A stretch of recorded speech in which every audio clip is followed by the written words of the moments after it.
Buti nga dala mo to waterproof eh. Hindi ako prepared dito sa trip na to. Nakalimutan ko yung mga dapat dalhin na maayos. I left my vlogging camera. Sa phone lang ako nagva-vlog ngayon kasi mag-island hopping tayo.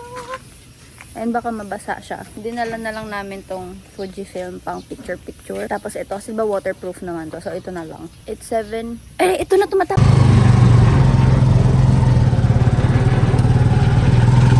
Punta na tayo sa port. I mean, ito na pala yung port. Joiners yung sinalihan naming tour kasi kung kaming dalawa lang. Ang mahal ng private. Nasa ano ata, 6K, 7K isang tao kapag private. Bumili kami ng chocolate croissant kasi di pa kami nagbe-breakfast. Ako hindi talaga ako magbe-breakfast para maliit lang yung tiyan ko. Pero siya nagugutom siya. Hindi ko pala siya pwedeng isama sa mga trip ko. First island is Guyam Island. Andito daw tayo for 1 hour. Here, merong mga rock kineme. Pwede kayo mag-picture dyan. Masaya mag-picture dyan. Magpipicture kami dyan mamaya. Pero hinahanap ko talaga yung yung swing. Kasi nagpicture ako sa swing last time. Tapos gusto ko siya i-recreate. So, nakita namin tong swing. Diyan tayo tumambay. So, ito yung other side. Hindi ba other side? Pero meron ditong makakainan. Pwede kayong kumain dyan, mag-order. Dito yung famous na mango shake na 120 pesos. Dalawa lang. Dalawa lang. Matawa mo yung mga bata. Doon ka pa nga. Turn ka pa nga yan.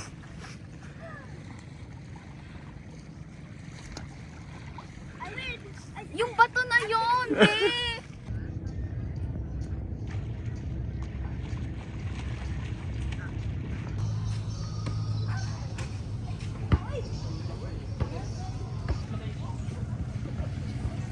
Punta tayo dito sa gilid. Recreate natin yung picture ko before.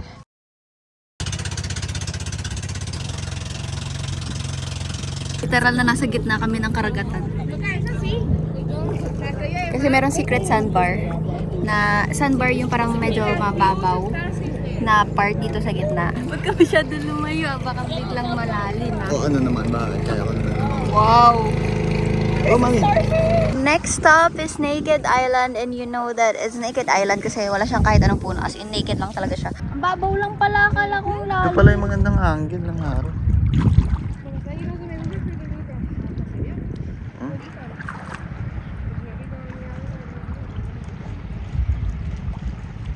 Third island is Daku. Ato to Daku. So this is what it looks like. Sobrang clear ng water.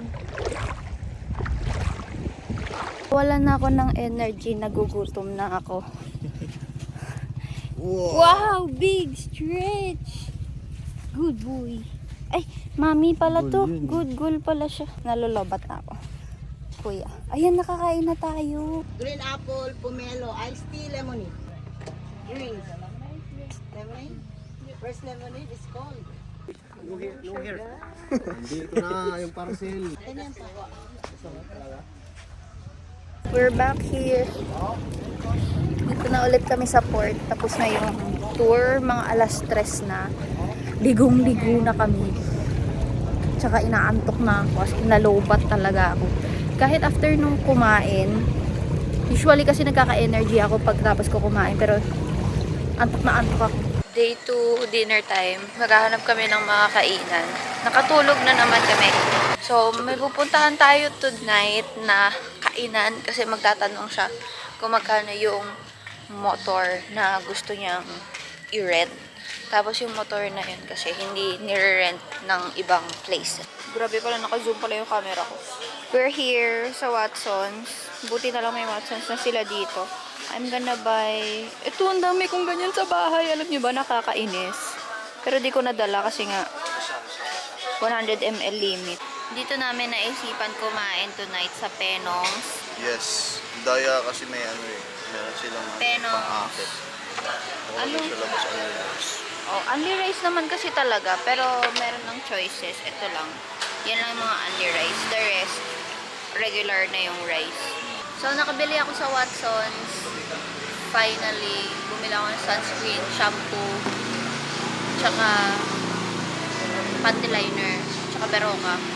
Tapos alam niyo ba, na-realize ko na next time na mga trip namin na ganito, baka mag-purchase na lang ako ng check-in baggage.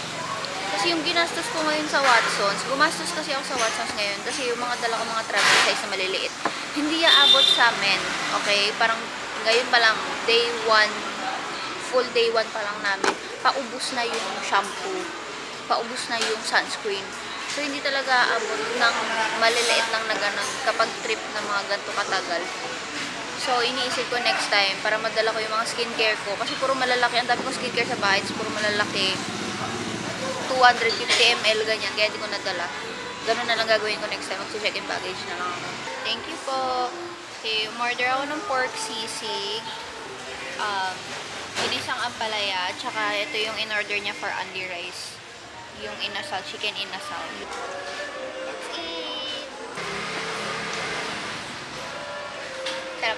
Bulalo. Hanap sa Andy Rice ah. Ano? Lagkit. Lipat. Sarap ng sisig. Tumayin natin ang palaya ha. Ang sarap ng ampalaya. You will love it. Very island girl yung itsura ko. Kaya parang tan. Yeah! Yata na niya. Hey! Bipod necklace. You guys see that dog? Ayun, love naman siya ng lahat ng tao eh. Tara, balik tayo sa kabila.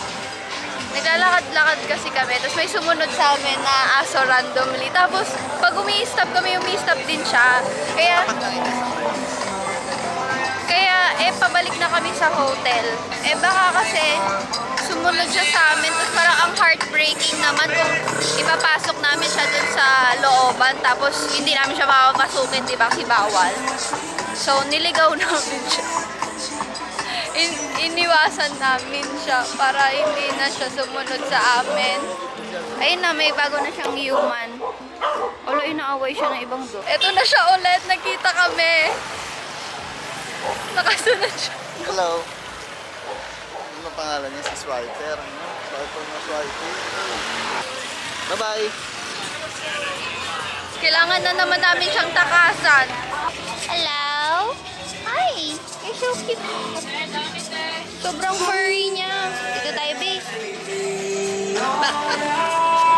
Be! Hi!